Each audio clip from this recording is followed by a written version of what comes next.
नमस्कार मंडळी, कसे आहात सगळे? माझ्या या नवीन ब्लॉगमध्ये तुमचं सगळ्यांचं मनपूर्वक स्वागत. काल होता गुरुवार आणि आम्ही संध्याकाळी जात होतो मठात. त्यासाठी मी रेडी झाले होते. इथे आम्ही निघालो होतो मठात जायला.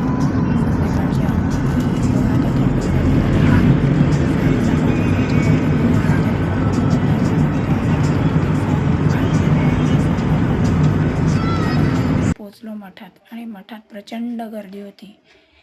म्हणजे आजच्याच गुरुवारी नाही, प्रत्येक गुरुवारी अशीच गर्दी होती, अशीच गर्दी असते. आम्ही लास्ट लाईनीत होतो. तो फिरत फिरत असे सर्कल फिरत फिरत आम्ही या लाईनीत आलो होतो. इथे प्रसाद वाटतात. इथे प्रत्येक गुरुवारी सकाळच्या किंवा संध्याकाळच्या आरतीला भाकरी आणि त्याच्यामध्ये एक वेगळ्याच प्रकारची तिखट अशी भाजी असते. ती भाजीचा प्रसाद असतो, अर्धी भाकरी आणि भाजी. आणि आरती झाल्यानंतर सगळेजण इथे भजन करत असतात. हा त्यांचा ग्रुपच आहे. ज्यांना वरती खाली बसता येत नाही ते वरती खुर्चीत बसतात आणि बाकीचे खाली असे करून भजन गात असतात. तारक मंत्र, भजन, स्वामींचे नामस्मरण असं सगळं काही चालू आहे.